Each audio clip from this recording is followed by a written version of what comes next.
stuff I built. So, here we go. Some of you may recognize these from my stop motions, but I guess if you don't, fine. Again, you can't take like 5 minutes out of your week to watch my videos, but whatever, I guess it's your choice.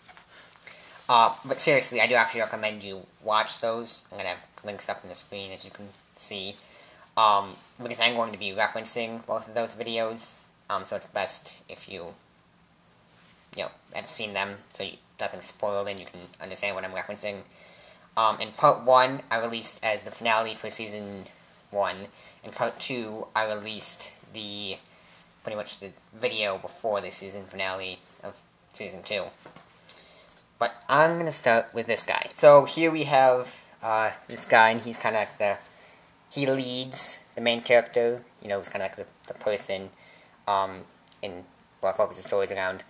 And he's in both parts, though you don't see him in part 1, but he is there. He's got the robotic-y voice, and he's kind of just give the indication that he's talking over a microphone. And then in part 2, you actually see him kind of at like the home base, which is all that big, I suppose, but that is the home base.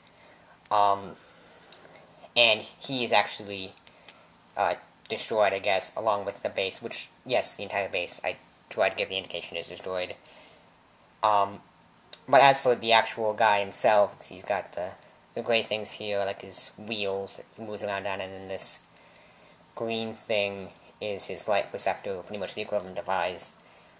He's not very big, but he's pretty much just a moving computer. Alright, so here we have the main bad guy of the series, or the balloon, buoyant aerial lithium-operated neutralizer.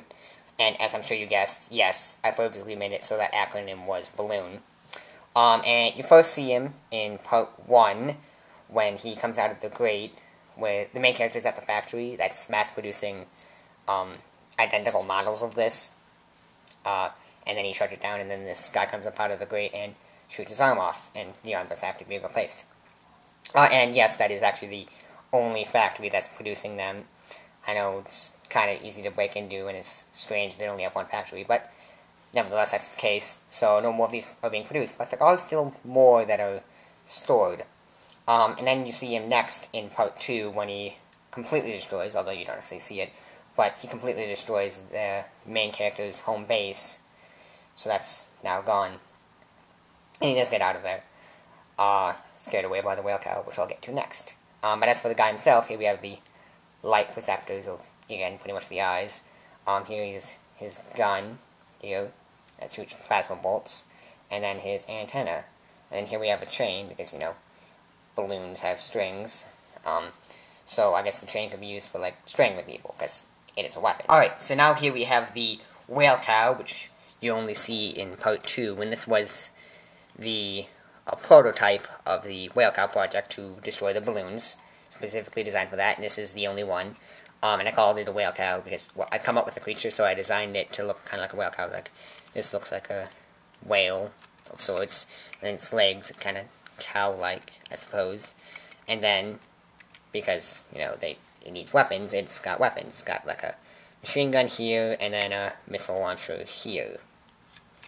And then it's also got its mouth here.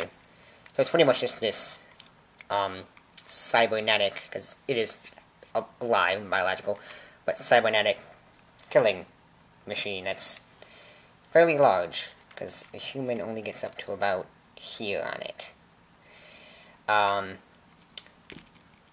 But yeah, it's the Whalecow. Well, I hope you found my creations interesting, and I do plan to make a third stop motion of the series, I guess. I plan to release it sometime like early June. Now, notice I plan, so it's not definite, but that's when I'm planning on it. So look forward to that. But yeah, hope you enjoyed my creations, and see ya!